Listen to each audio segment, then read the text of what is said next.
Hello, welcome back to the Parent Cafe. I'm Allie. And I'm Sarah.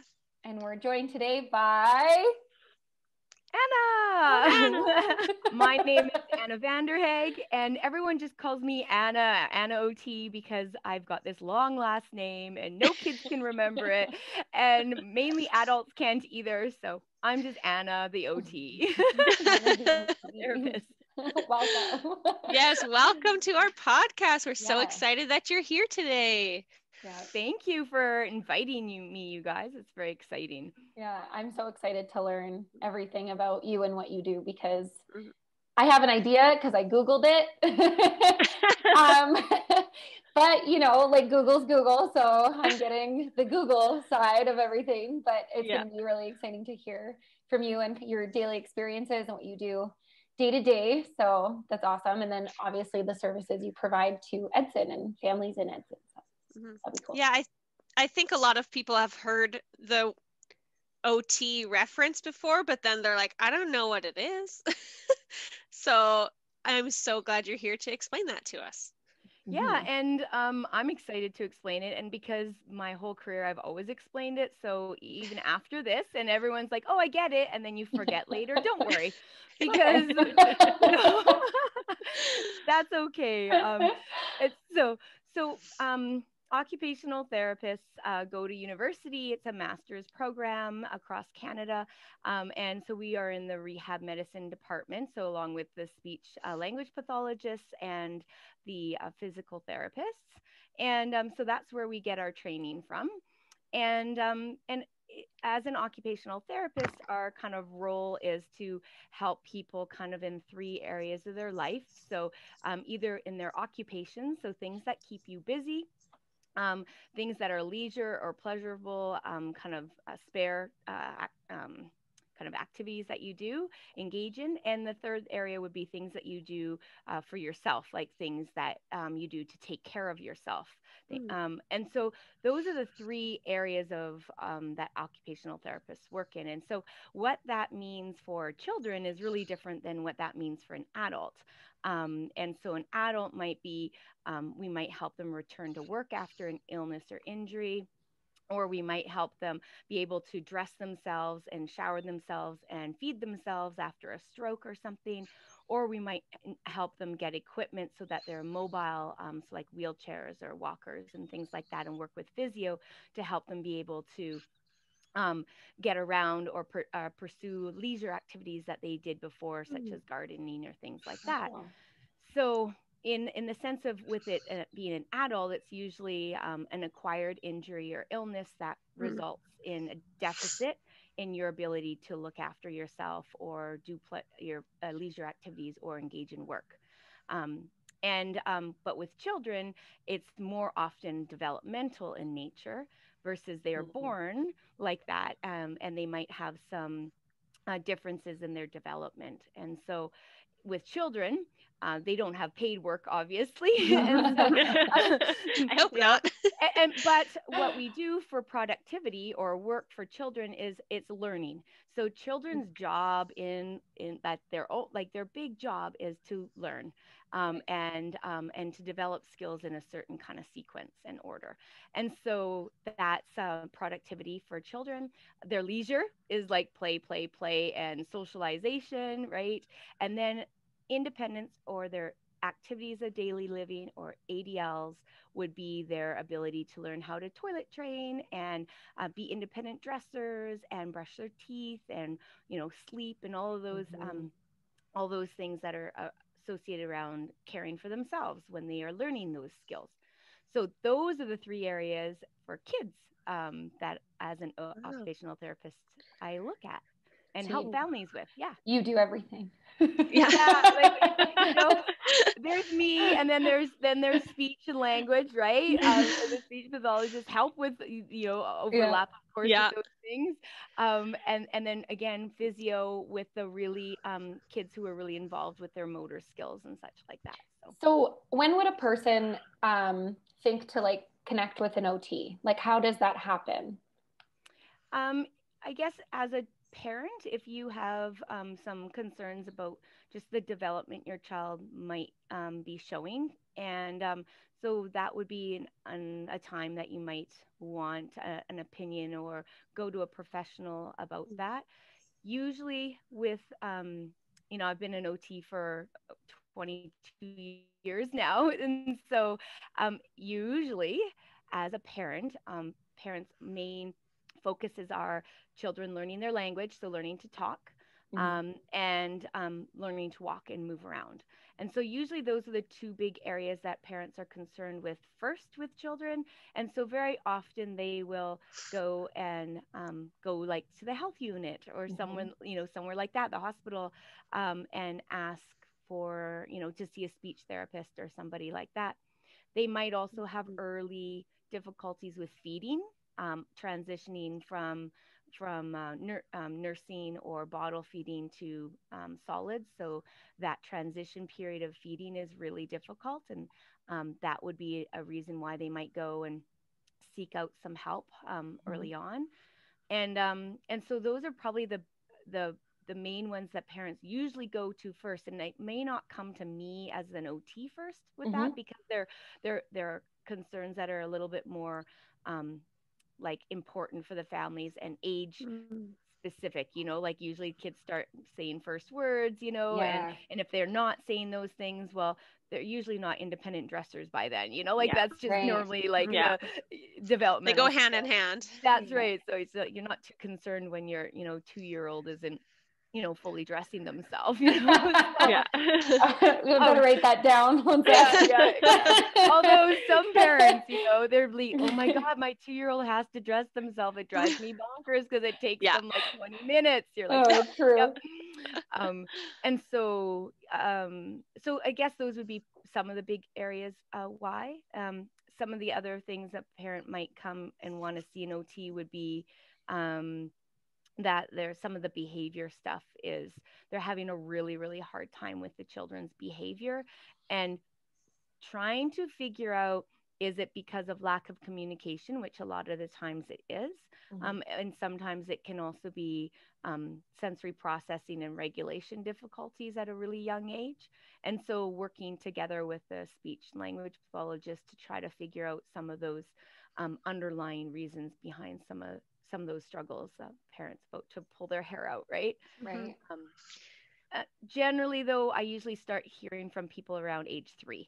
That's usually when parents start thinking, okay, my kid is not interested at all in doing, early coloring and scribbling or looking at books, or, my child doesn't listen or doesn't play like other kids, that kind of stuff. Or they're like they are literally crashing in and falling into everything, and they're just a disaster, Yeah. So those might be yeah. Oh, I was gonna ask, like, what's the earliest like a child, like how early would you work with them? Like, what's the earliest you've worked with?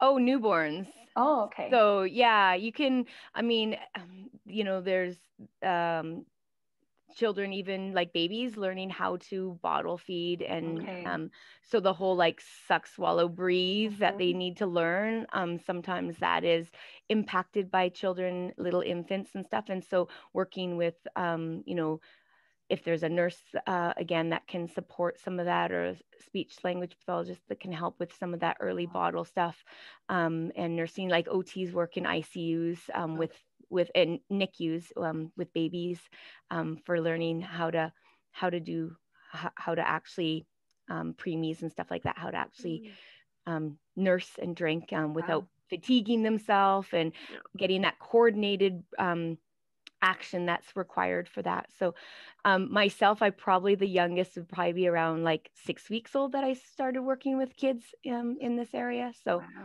yeah. And then again, you're working on really early skills of like positioning the child, and having them be able to tolerate laying on their stomach early, and different ways that parents can hold their child that's safe for their child. Again, if a child is born and has had a traumatic birth, or has a syndrome that's recognizable fairly early on, then, you know, there's OTs are often get referrals right away to help kind of monitor and support the families. Oh, okay. Yeah. And are your referrals typically like through Alberta Health Services? Do parents, can they refer themselves? How does that work? So I worked for 15 years for Alberta Health Services as the OT. And so absolutely there's OT at occupational therapist at Alberta Health Services now, and anybody can contact them. You don't need to have a doctor's referral for that. So if you have questions or concerns, you can contact the hospital directly and ask to see an occupational therapist there. So that's kind of like your very best first line there. They also have early childhood development worker and audiology and speech and physio, and like they have the whole team there, so that the families can be supported with the professionals that probably will provide them with the best information or the most appropriate information for their child and their family. And I've gone to become a private occupational therapist 8 years ago, I guess now. And so I work here in Edson, and I generally work with families and children, a lot of them who have contracts through programs such as Family Services for Children with Disabilities, so FSCD, or if your child has program unit funding, PUF funding through the schools, or they can also see me privately as well. Yeah. So, and I work out, my new business is with my partner, who's a speech language pathologist, Michelle Campbell, and we work out of the red brick at the bottom of the red brick, and our company is the Edson Leap Therapy and Resource Center. Yes. Yeah. For like little babies, when they're like little infants, like their job is to observe their world, right? Like, because they're not moving around in it, right? They're not independently moving around in it at all. And so their job is basically to observe the world and their environment, and to be able to manage that new sensory environment that they're in. They need to be able to pee and poop and drink and look around. And so if any children have any difficulties with that early visual attention or visual skills, so being able to again, vision progresses in a very specific way. And so if the children aren't paying attention visually to kind of that surrounding, or are not being able to start tracking things, if they can't do that, then they're not going to be able to notice people's faces and recognize family members' faces, and then see gestures on faces and facial expressions. And so much of that then is necessary for communication. And so that's really important for communication, but it's also going to be super important for that early reaching. So if you don't have good visual tracking skills and being able to coordinate that with your body, and then learn how to move your head to, for your eyes to look in different ways, you'll never get to that reaching and grasping, and then playing with your hands and playing with early toys, and then mouthing things, and all of that early self-feeding stuff, right? So that's all the parts that end up being kind of OT stuff, and the base skills are going to be the vision and stuff. And then again, eating, right? Progressing foods and managing foods and sleeping. And so then if children are really, really overwhelmed in this new sensory environment that we now live in, and they're not in that nice protected womb, and they're struggling with that early bombardment of sensory stuff, then there are ways that we as parents have learned, some kids like to be swaddled, and some kids like it quiet, and some kids like a little bit of background noise. And this starts young, right? Like young, the difference between my children were evident, within 2 weeks after they woke up after they were born, It's like, oh no, this one's going to be a sensitive sensory one,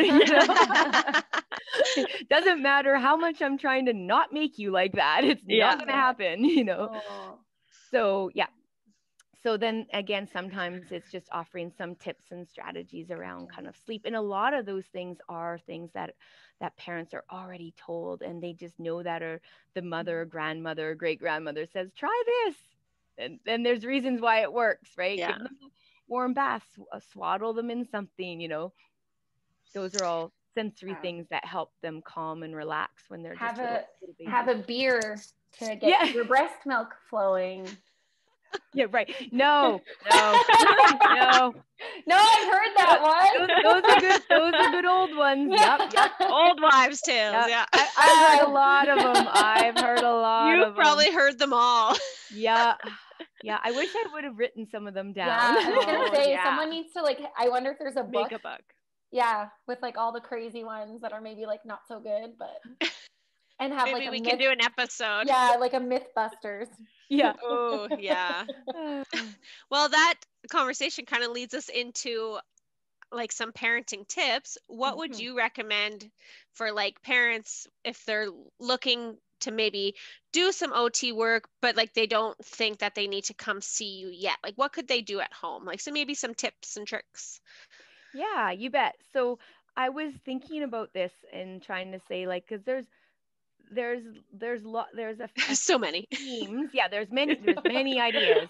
And it can get really overwhelming as a parent. I was there, right? I still am there as a parent. My kids are 14 and 12 now, so I've been through that young phase that I thought was never going to end. And it was right. I had this little comic that my mom had sent me when my kids were 2 and an infant, right, stage, and it has this little picture of, I think it's a Gary Larson comic, and it's this baby. He's crawling up on the ceiling. He's crawling on the ceiling, and the two parents are sitting on the couch underneath, and the one parent is saying to the other parent, "It's okay, dear. It's just a phase." And I stuck that on the front of my fridge for 5 years. I think I had it up there for 5 years, 6 years. It's okay, dear. It's just a phase. It so too will pass, Yeah. because it doesn't matter how my training and education. I'm oh my God, I'm never going to get through this. They're never going to, get past this phase of not sleeping, or this phase of making a mess with everything, or this phase of throwing their food or whatever, right? Biting or whatever it might be. So anyway, so I was trying to think, what are kind of my 5 areas that I tend to provide information to almost every family I work with, and they're not OT specific things. So these are just things that I feel that are really helpful to people, and they're things that people have heard before. And so what I thought I'd want to do is kind of maybe explain some of them, and then maybe give some ideas and ideas that I give out to people. For sure. Again, these are nothing is ever a textbook, right? And so I might give some ideas, and someone's like, "I tried those, they don't work." and probably, because my job with families is to literally be another person for them to brainstorm with and try to figure out a solution for their family, for their child. Because there's standard ideas and typical strategies, but that doesn't work for every family.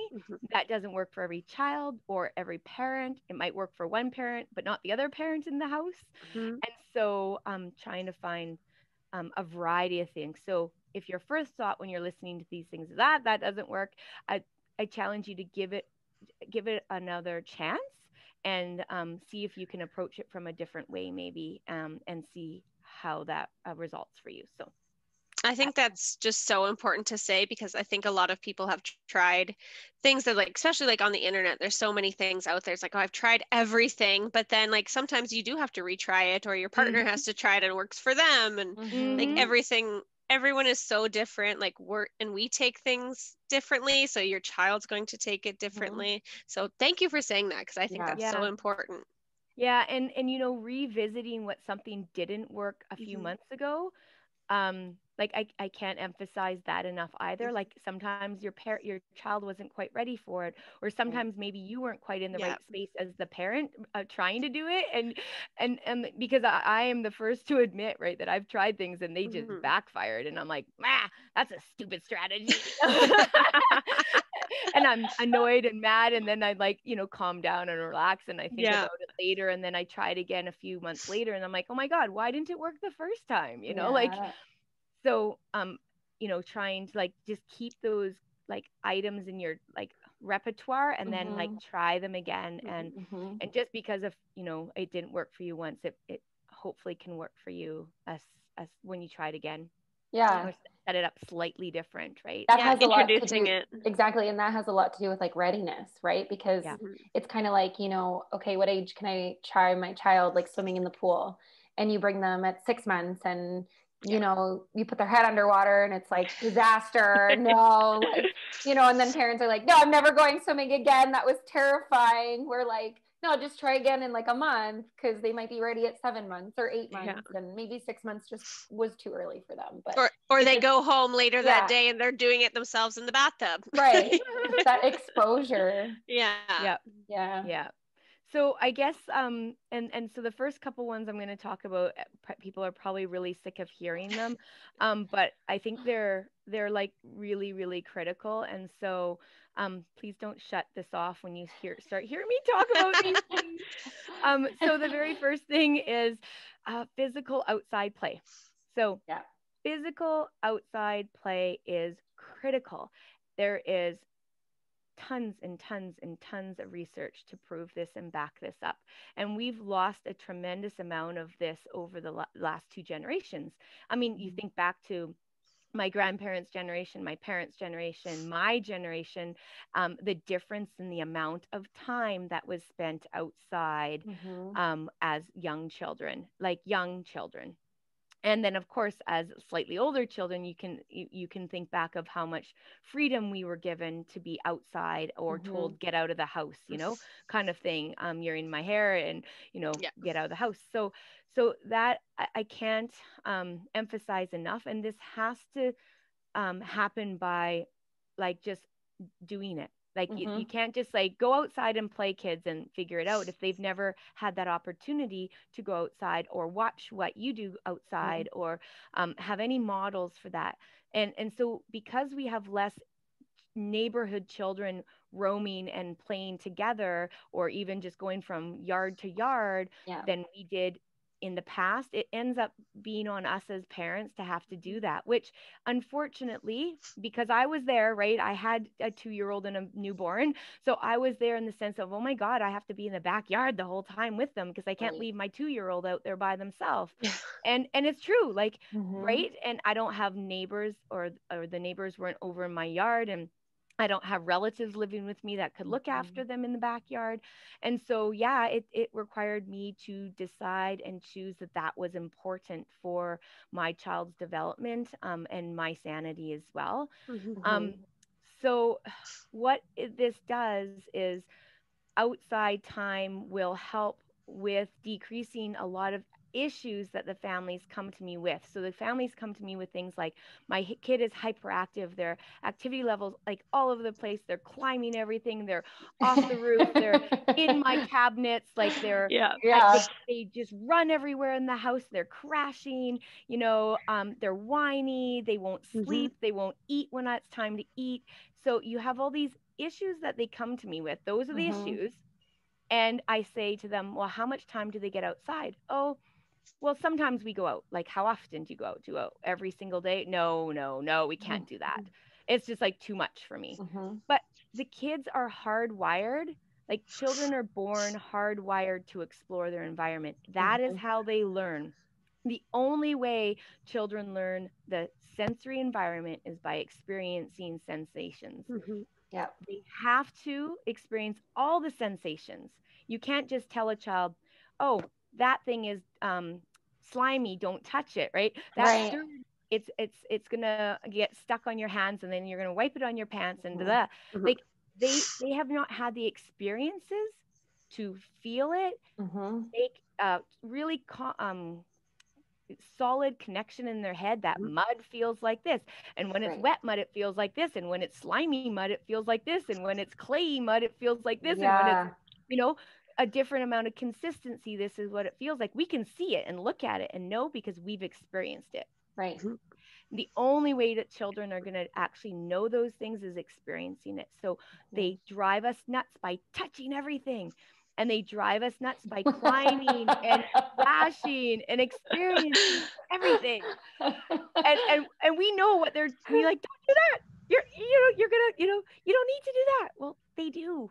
Yeah. That's the only way. Their brain is hardwired to learn their senses that way.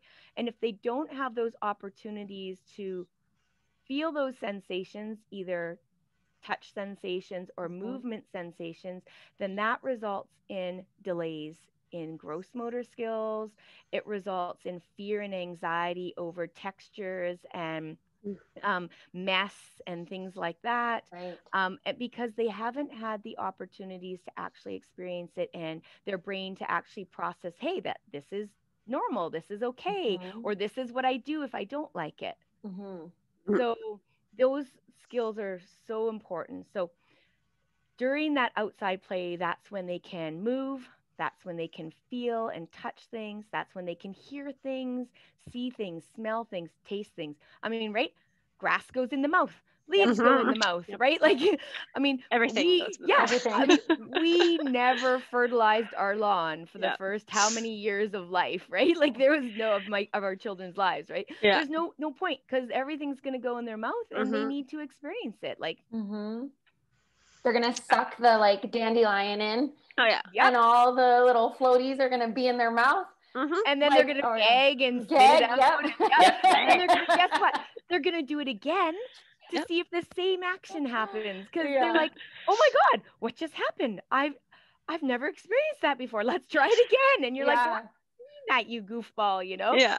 But it seems so simple, but like you saying it out loud, it's like necessary to remind everyone that it's like, let's go outside, get dirty, feel, touch, knock things over, break things, eat things, smell things, like, and that's so simple and basic, but I don't think that anyone really actually thinks about it. Like, it's like, oh, they're fine playing in their playpen. They don't need to go outside. So they're playing. Yeah. Playing is playing, but playing it's different and so, outside. That's right. And what you have to think about is, what is the sensory experiences that a child can play in their playpen, and what's the sensory experiences the child can play when they're outside in their backyard, in the snow, in the mud, in the grass, like in the leaves, whatever. And you can see how different they are. Like, if you have to think of all the senses, like everybody's 5 senses, right? Everyone knows your 5 senses. And then your other 3 senses, which is vestibular, which is your movement of your body, proprioception, which is position in space, and interoception, so your internal body sensations. So that whole sensation of like getting butterflies when you're climbing up too high, well, if you're not going to experience those sensations, then you're not going to ever know what those sensations are. So that just gave me chills. I know, that was so cute.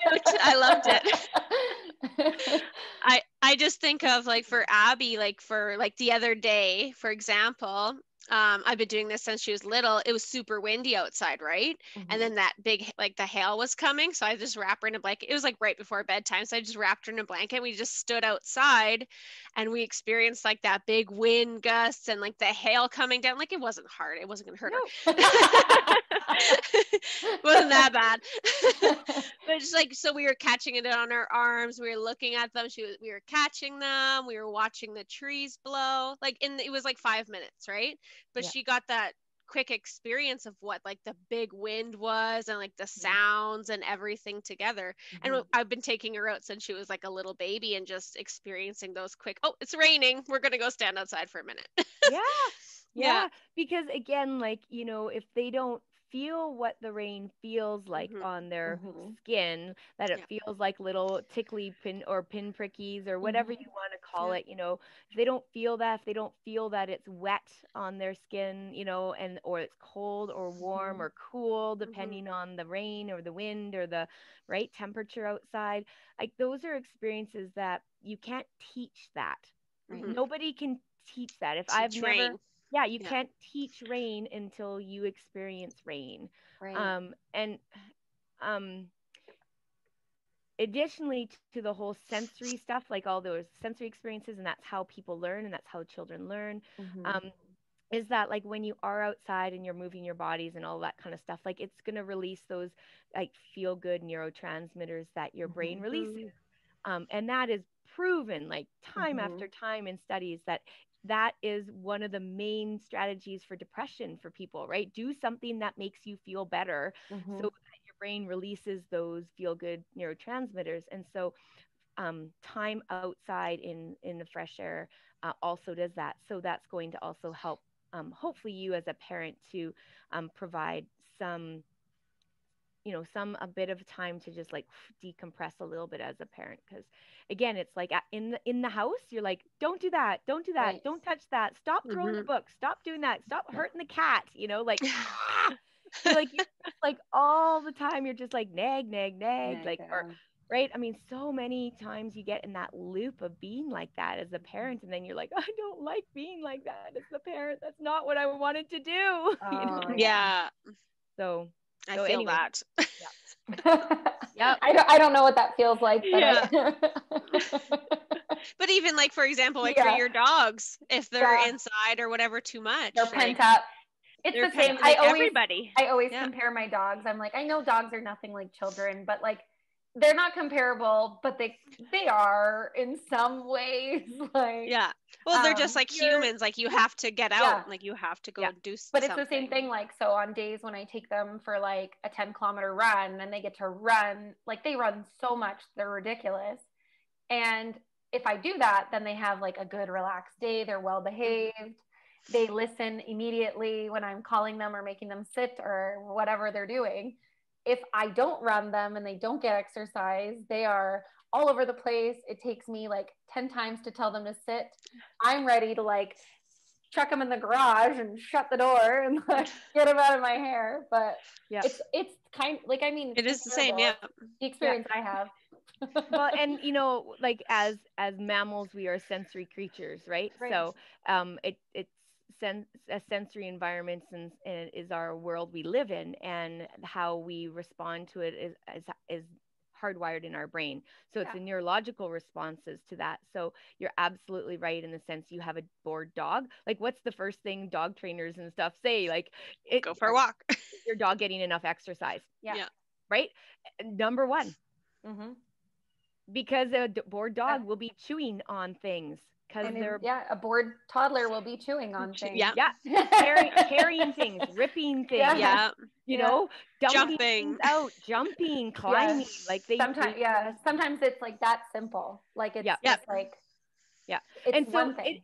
Yeah. and so I mean, we are not in a climate here that's really easy to do outside play all the time. Like, it just isn't. Yeah. But there's 1,000 hours outside play, that outdoor play that they have little logs that you can track and stuff. Mhm. And, I challenge parents to like actually write down how much time you spend outside a week, and then actually really like be honest with yourself and see like, man, it is not much, and so then Yeah. schedule that into your day. Like every day before nap time, you're going to go and start small, Mhm. like 30 minutes you're going to start spending, and then add more to that as you can. And okay, we're going to, instead of just going for a walk where they have to follow your rules and stay on the sidewalk and do all that stuff, we're going to go to a open space where they can just run and fall and make snow angels and throw snow and um, drag a stick in the snow and stuff like Right. that.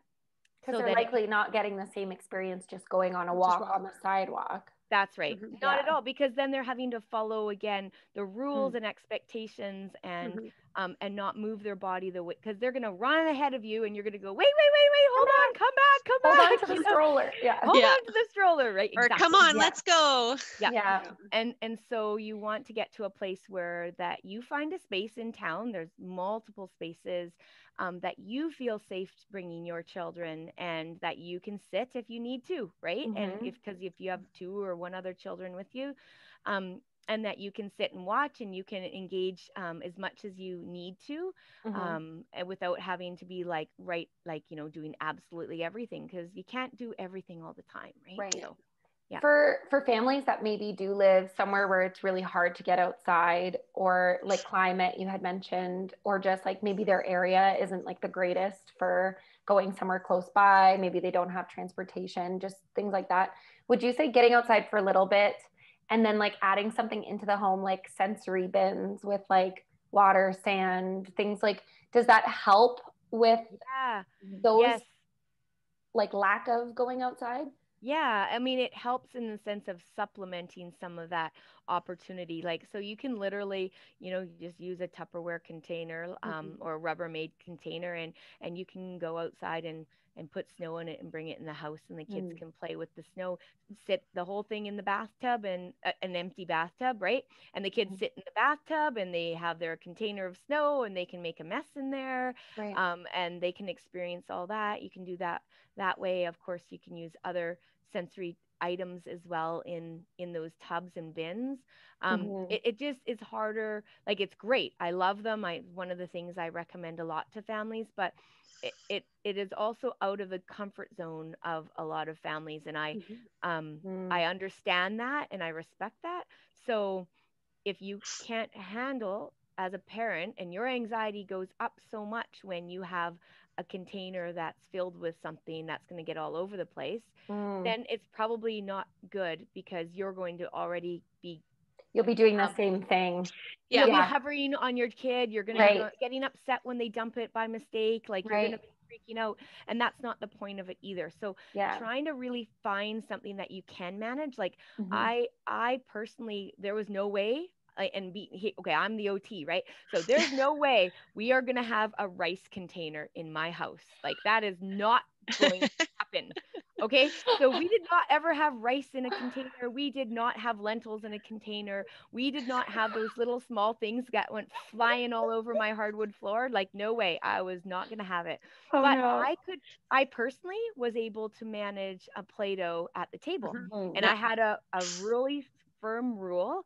It was always at the kitchen table. There was no other place that it could be. There's no carpet within 10 feet, 20 feet of that kitchen table, right? Yeah.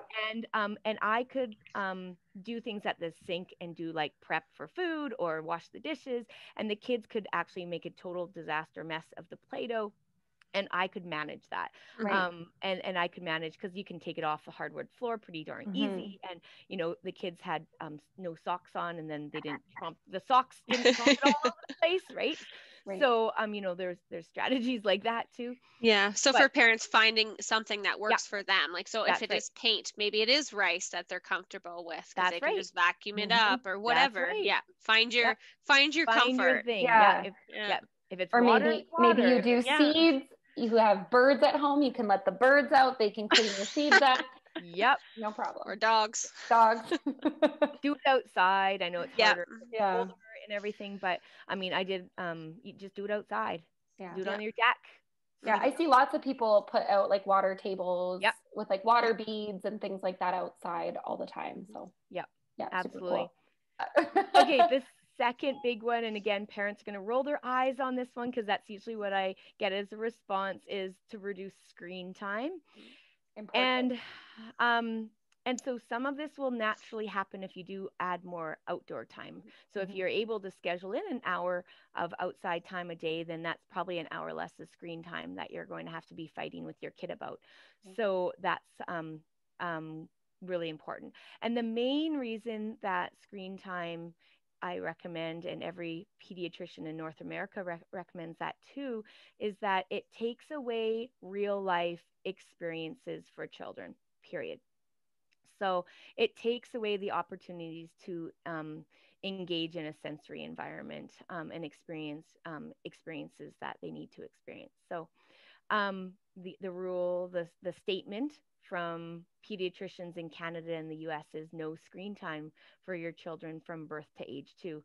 Like, Mhm. that's no phones, like Right. no tablets, no iPads, no computers, no TV, no Mhm. video games at that point, because there's really no benefits at that time, none, and only potential harm for that early development.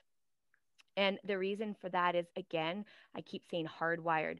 Hardwired meaning when children are born, their brains need to experience certain things to develop fully. Right. And so they are hardwired, so they need to experience sensory experiences to develop. They need to experience face to face contact with a caregiver to be able to see the expressions in the face and get that reciprocal reaction that the parent is going to do. So if they make a funny face and the parent goes, "Oh, you're so cute," and then the little baby's like, "Oh, I just got a reaction from that." And that actually triggers neurons in the baby's brain to feel happy. Those are called mirror neurons. And so when a baby sees a parent smiling at them, then that lights up the happy center of the baby's brain, just like that parent just got lit up by that baby. Yeah. And that releases those feel good neurochemicals also in the brain. So you do not get that reciprocal response to an action that the baby does with screens at all. None. They don't get any of that light up in the brain. They don't get that release. And because of that, then you don't get that some of that bonding that happens and that early language, because language develops from that reciprocal reaction that a parent or caregiver does with a child. And so that reciprocity back and forth, baby coos, ooh, ooh, and then mom goes, "Oh, look, you're making cute sounds, ooh, ooh, ooh," Right. And that actually teaches the baby, oh, that's something I need to do, and that I got a response with it, so I'll do it again. So there's no no opportunities when you give a baby an iPad or a phone to look at. All they're getting is kind of either wrote noise songs or wrote pictures of things, and they aren't attaching any meaning to that or any social interaction piece to that, and that is critical. So if you tend to be the person who tends to hand your child that phone or whatever, what I ask parents to do first is just be aware first. Just notice that you do that, because it becomes so easy and such a habit that sometimes you don't even know how much you're doing that. So I'll say to a parent, okay, so how much does your child spend on screens? And they're like, oh, not very much. I'm like, okay, well, let's go through it. So how often do you give them your phone during the day? They're like, oh, well, when they like watching YouTubes or whatever. And you're like, okay, well, which ones? Well, they like this one and this one and this one. I'm like, okay, well, when do you give them to them? Well, when they ask for it. Well, how often is that? Well, they like it all the time. I'm like, well, so try to narrow down how much time you're providing those to your children. So is your TV turned on first thing in the morning, and then is it left on all day long? If they ask for the iPad and then throw a temper tantrum, do you give it to them? And so how long do they have access for it? So just try to literally write down how much time. And often that is shocking to parents. Like they'll be like, oh my goodness, it's on for 8 hours a day, like, or they have access to it at any time and they are often on it for this long. And I think just being aware of that first, and then trying to figure out how you as a parent can start to decrease that time. So there are some parents that I know that just go cold turkey. They're like, oh my God, I am so embarrassed. I don't even want to tell anybody this. Like, I am so embarrassed by this. This is awful. And they'll just like, okay, I'm going to talk to my, husband and wife and and relatives and stuff like that. And we're going to set a start date. Like it's not anymore. We're going to have the cartoons on for 1 hour in the morning, and that's going to be it. And other parents are like, I can't do that cold turkey thing right off the bat, because what are my kids going to do during that time? They don't actually know what else to do. Yeah. And so that's where I find a lot of families struggle, because the children actually don't know how to play with other things, because they haven't actually been provided the opportunity and time to play with other things and learn how to play with them. Right. And so if that's hard, then we figure out a plan. We say, okay, well, let's see, what can we decrease first? What's the easiest to decrease? And then what can we set up? Like you have it from this time to this time and this time to this time, and you have a schedule so then the kids can see, oh, I get it later. And then I get it this time again after lunch, so that again, they're not fighting you all the time.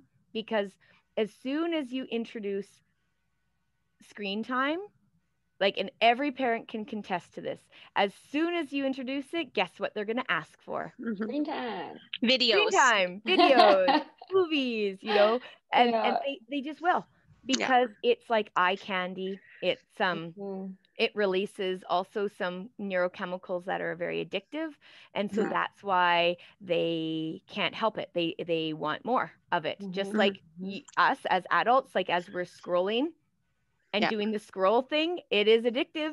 Yeah. Right. I know. And same. I mean, right there I am going, oh my God, Anna, I know this is all my neurotransmitters making me just keep I scrolling. know. And I'm like, stop it. Right. I had to delete my apps. So like they're not on my like home screen on my personal phone anymore. Yeah. Because I'm like, I can't, like, I'm always on there. I'm checking Facebook. I'm going on Instagram, TikTok. I was like spending time scrolling TikTok. And this is with our mature brains that can logically think of how ridiculous we're being about certain things. So I've deleted them. And so now I'm like, I have to actually like search through my phone to like find an app or re-download it. So now I'm just like, no, it's fine. I don't need you. I find you just pick up your phone and you just automatically click it, and you don't even realize. You're like, why am I on this? Like, why did I even pick up my phone to begin with? No. And I mean, there's all those apps out there that track how many times you do phone, pick up your phone, how many times you open your apps, how much time you spend on each of your I'm apps. embarrassed. I have that turned on. Me too. And I mean, there's a reason why we need it as adults, and so we have to be very careful with our children, right? So I find my screen time was down 22% this week, so I'm super proud. But I average like a good amount of hours a day. So what I want the parents to do, and what I say to the parents, is like, okay, so now we're going to take away some of your screen time, and so what are some things that you can replace it with? Because you guys they're going to irritate you to no end, bugging you about screen time. And so I try to say, well, let's look at what their behavior is that they are expressing, and then try to see if that if you can then fit that as probably what they're needing. So if your children are super active and you give them screen time to slow them down, then they probably need more active play, period. Like you can't, it's like as an adult, and I want to have my hot drink and coffee in the morning, and someone says, no, you can't have that anymore. Well, you're going to want to replace it with something probably hot in the morning in a drink form of some sort. Like, you're not going to replace it with something completely different. Like, I'm going to go for a walk in the morning instead. Like, that is like, no, like, that's not my go-to as a parent, like, or as what I need sensory wise. So look at what your child is already doing or was doing a lot of before, and then try to replace that. So you're going to have to add more activity in for them. So allow for more crashing, and allow for more climbing, and go outside more and stuff like that. If they are naturally mess makers and they drive you bonkers because of that, then you're going to have to, again, provide more option for mess making. So like we talked about, some of those sensory bins, or some of the crafty stuff that they can just make a mess with that isn't really crafting, like making a product at the end. If they naturally are like clinging around and following you around, like, and they just want to be your little shadow, then try to provide more opportunities for them to be helpers with you. So what is it that they can do around the house that they can help you more with? And again, I know, because I've been there as a parent, they really aren't helping you. Like, I know that. They slow you down. They are not effective. They don't do it the way you want them done. They make you, right? But that is their way of getting those, again, those feeling good chemicals, and that makes them feel helpful and useful. And so you're going to give them like one item to carry while you go down and put the laundry in, and they might put one item into the laundry, washer, and yes, you could have done it faster without pull the rest there. in the opposite way. Yeah. So that's another thing. If they are kids who are more clingy, really wanting your attention and more needy that way, this is a phase, okay? Public service announcement. Remember my little cartoon? This is a phase. It so too will pass. So you need to provide them with more attention. And you're not going to overlove them. You're not going to give them too much cuddles and stuff like that. But that is what they need. And they need your undivided attention.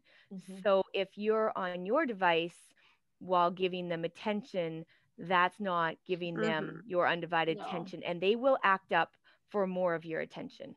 And then that's more irritating. Then you kind of go in the cycle of like, stop it and get away from me. And then that's not helping it at all. And the whole thing starts over again.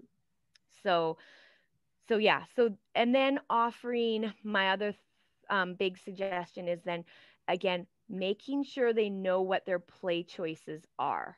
So this may sound really ridiculous because you're like, they have all these toys everywhere. They have a whole room of toys. Like, for goodness sakes, do something, Yeah. And so number one, when it's a real big mess and a disaster like that, it's often difficult for children to decide what to play with. It's kind of like if our house is a disaster and we are trying to decide what we should do next in our house, and we just go, screw it, I'm just going to watch another Netflix. Yeah. Right.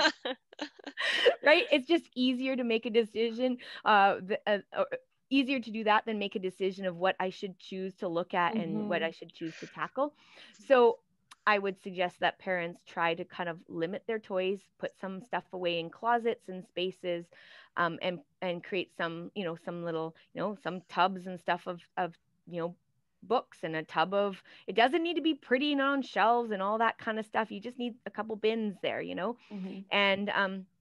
and then I also love having just pictures. So you just take pictures of your own toys, your kids' own toys, and you can say, you can choose to do and print them off, and you can have them on a little picture choice board, and you can say, oh, you can do, oh, you're bored? Okay, well, you can do books right now. You can, I can take the Play-Doh out if you like. There's your cars and trucks. There's your blocks. Pick one. And those are your things you can do, because again, sometimes they get stuck on not knowing what to do because I love that, like a board sheet. Yeah, and I call them choice boards, right? And sometimes you're not going to have some of those choices aren't going to be available to your child, and they're going to have to learn that no, actually right now we don't have that as an option. It's not available right now, but you have all these other things. What would you like? 1, 2, 3, 4, right? So, and I had that for my kids on a wall, and I had them up and down on a wall for my children when they're young, partly to help me remember too, like, again, these are things that they can do, and I can direct them to do that when they're, spinning around or, when they're climbing across the ceiling.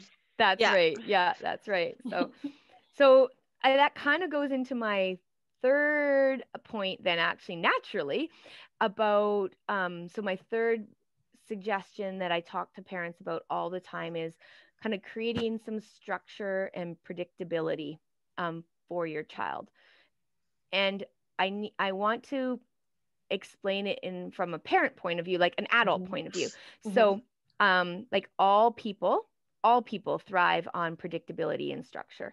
All of us. And that could be either you as an adult creating your own structure and decisions and deciding when you're going to do things and creating your own things. That can also mean you can be spontaneous, but it's your choice because you're predicting that you're going to be spontaneous, right? Right. Because you have control over it. Yeah. Right. And so all of that, the reason why we do that, it all goes back to neurons in our brain and chemicals and stuff, is it reduces our anxiety over the unknown. That's it.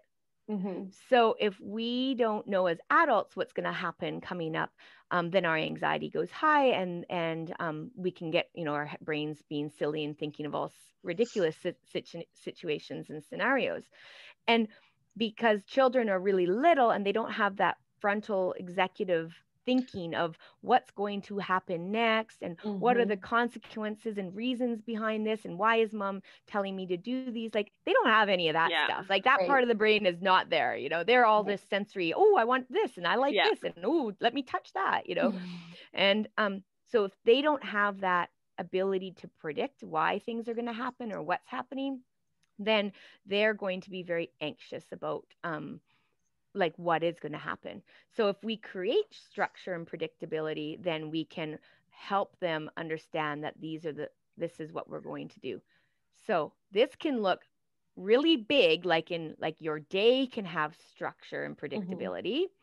And again, that can be like really, like you can have some people who have it like this hour and this hour and this hour, and they can have it structured out. Or you can have it looser during the day in the sense of wake up time is this time. And then we always eat first and then get dressed and then it's play, right? And then it's going to be snack time and at the table and then it's play. Like it doesn't need to be, from this minute to this and this minute to that. But the predictability of snack time is going to be at the same time every day so that they don't get hangry and then you're like, oh no, they're hangry, and then you feed them too late and then they don't eat their lunch well because you've fed them their snack too late. And then that's irritating as a parent because then they don't get their lunch and then the whole rest of the eating schedule that day gets messed up. So that is great that way. The other thing is you can think of predictability and structure in like mini things, like mini tasks. So eating, you can say the rule and the structure for eating is we're going to eat at the table for every snack and meal, period. Like that's the rule, that's the expectation, that's the structure, and that's going to happen. And then the child then knows that every time that's where they're going to eat. They will never question you and argue with you about a different location to eat because that's the only place that eating occurs. Because as soon as, and this happened in my house this winter over Christmas break, because we never were the family who ate our dinner in front of a movie, but I think along with many other families this Christmas, we watched more movies than we have ever watched in our entire life. And we would make our dinner and we would bring our plates and we would go and sit in front of our TV and we would watch a movie. And like that would be like 4 days out of 7 or 5 days out of 7 we were doing this. And then school started up again and the kids are like, oh, we're gonna go eat in front of the TV. I'm like, no, like why would you think that? And they're like, oh, well, because we were doing that. And I'm like, oh my goodness, right? So you're like, no, we eat at the table. Like that's the rule, Now, of course, if I had done that when they were little, the meltdown they would have had and the tantrum. And if I would have given into that, then guess what? They would have done the same thing the next time. And so the parent predictability on responding to your child is as critically important as your predictability as kind of a parent in your structure or schedule or expectations at home. Because if I say to my child when they were really little, you can eat the snack in the living room.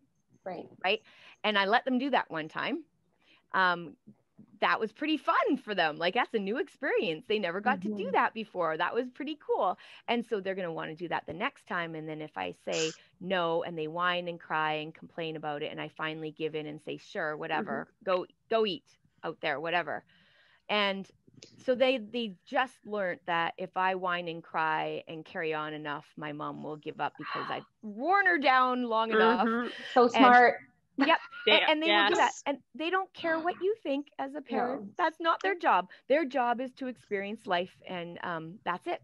Yeah. And so they are going to be super self-centered. They're going to do what want to do what they want to do when they want to do it. And if you don't create those really firm expectations, they will push you at everyone. And that's their job. Their job is to grow and determine where limits are. And if you don't create those strong limits, then they will force them on you. Yeah. So then they will start telling you what to do. No, mommy, you can't eat there. You have to eat here. No, mommy, you can't do that. You have to sit here. And you're like, excuse me, I don't this think is my so. chair that I sit on every time for every meal. No, there's not a Yeah. discussion about that. Right. And so again, like we had a rule of where people sat at our table, because otherwise that would have occurred. We have like that drinks have to stay at the table, and then Abby will catch me with my coffee, like walking around. Mummy sit, mummy sit. like, yeah, you're right. I can't walk around Aw, with my coffee either, that's because so your juice has sweet. to stay there. Yeah. Yeah, so Like, yep. you have to decide before you make that structure and what that rule slash structure is going to be for your house. Mm-hmm. You have to decide as the adult with your partner. Number one, is it something that you can follow through with consistently 100% of the time? And is it really important for you? Right. Because you know, parents will often say, well, I'm not going to like what's the phrase, you know, that's not the hill I'm going to die on, or Yeah. whatever, Yeah. right? Yeah. You know, Yeah. but if everything becomes that eventually to the child, like if everything if every limit that you set for your child isn't really a limit, because they can push you and they can get you to change every single time for every limit, then you have no limit, and you have no line that is an absolute hard no. And so they will keep pushing, because that's their job, Right. to figure out what is the limit. And they will keep pushing and pushing for that. And I, even though that's as irritating as possible for parents, because I am still in that position, right, for everything, it you that is a really good sign that your child is doing that. Which parents don't Yeah. like to hear, but that means that they are trying to figure out, like they're trying to understand these rules and society and stuff like that. So you determine what is your hard no on this, and what is your rule on that, and what is it, and then you need to follow through on those things. And if you have things that you don't really care a whole lot about, don't say it's a rule. Then say, sure, Yeah. well, let's decide today we can do it this way, or tomorrow we'll do it this way, you know. But then don't say it's a rule and get mad at them and say, oh, you know, I told Right. you never to do that, and now you just irritated me, so whatever, go ahead and do it. You're giving them completely mixed messages of what a rule is. Oh, I'll just break through. I'll wear her Right. down hard enough. So Yeah. him And down hard enough. I find too, like with when children have to go to daycare, or maybe their parents aren't together and they have different rules, they are struggling to learn what rules are at other people's houses. Like Abby goes to childcare at her auntie's, and she has different rules that she has to follow there that maybe I allow her to do at home, but auntie doesn't. And she's starting to be like understand that, okay, I can do this here, I can't do that there, right? Yeah, So absolutely. And you know, that is life. Like that Yeah. is life as yeah, adult. What you do at home is totally different yeah, than what you do at your friend's house, and what you do at your Mhm. other friend's house, and what you do at work. yeah. So the expectations for your behavior as an adult are different in every environment, and Yeah. children need to understand and learn that early. Yeah. Because when they go to school, what one teacher says they can do, and then the next year what another teacher Eh. allows, is different. Yeah. And that's going to be different than me. That's going to be different than my Mhm. children's friends' parents. How they parent is going to be different. Mm-hmm. And so absolutely, and you need to be open with your kid about that. Yeah, yeah. You know, auntie, you can do that at auntie's house. At home, this is how we do it. Yeah. And you're Yeah, and not that's going to, what we say. Yeah. yeah, Yep. Like, oh, right? we're at, even if I'm at Auntie's house and Mm-hmm. she tries to do that, I'm like, nope, we're at Auntie's house. We have to. Auntie Yeah, says we can't do that. Yeah. yeah. And that's like it's not like, if we make it into such a big deal, then Yeah. it's confusing too. It's just like, Yeah. that's just life. That's yeah. Yeah. What are the best strategies for a child who is sensory overloaded and seems to get set off very easily? They have tried visuals, calendars, noise blockers like earplugs, and different chairs/quiet places. Feeling at a loss, but want to get them the help they need. Okay, good question. That's a loaded question. That's a lot of so that's is an area of sensory processing. So what we kind of throughout this whole theme, I've been talking a lot about how kids learn through their senses, and they have to have these experiences. That's why they're so critical early on with children's development, so that their senses develop, and become kind of all in tune with your body. So that means that you're able to interpret senses. Your brain is able to determine what is happening with those senses, and then your brain is able to determine kind of a strategy or a solution to help if something is uncomfortable with those senses. And for children who have sensory processing differences, it can really cause a lot of imbalance in that, so that maybe auditory sensations are overwhelming to them during the day, and it becomes so dysregulating. Their anxiety gets really high because of that, and then it impairs all of their other functions, because of course, as we all know, if your anxiety is high, then we just don't function very well. Yeah. So that's basically the underlying thing with sensory processing differences. Anxiety gets high, and then behavior, there ends up being lashing out of behavior, because behavior is just a result of a need met, or a need not being met, or anxiety or communication difficulties, right? So with that, you have to kind of create multiple opportunities throughout a day for a child to have this, to gain sensation that is regulating and calming for them. So we might think that, like, we might see their behavior get to a certain point, and then try to give them things to make them feel better, like ear defenders or quiet space or things like that. But by that point, they're already up here. And so now you're just trying to get them down a bit. Whereas if we can give them those opportunities when they're only here, and we can get them down, they have more room for their to become more upset, right? Like you have a bigger gradation of emotion for them that's allowed. So then throughout the day, with a child that does behave that way, that gets to like that peak and then needs to be brought back down, it would help then to have like the meditation. Even if they seem like they don't need it, you could do like a bit of meditation with them, or have them like listen to something calming, or have quiet time, even though they're not there where you think they need it necessarily. And yes. And so what you're going to want to do is embed it throughout their day, instead of instead of reacting to their overstimulation, you actually want to do it proactively. So you want to do it throughout their day, so that, again, you're trying to keep that, like, think of us, like, there are times in the day we might spike and kind of get overwhelmed and stuff, but generally we try to stay around here, and then maybe by the end of the day we're starting to get like up here, right? And you're like, get to bed, kids, right? And we're easily triggered, and we're all up here. But you're wanting to keep it down in the middle throughout the day, or lower.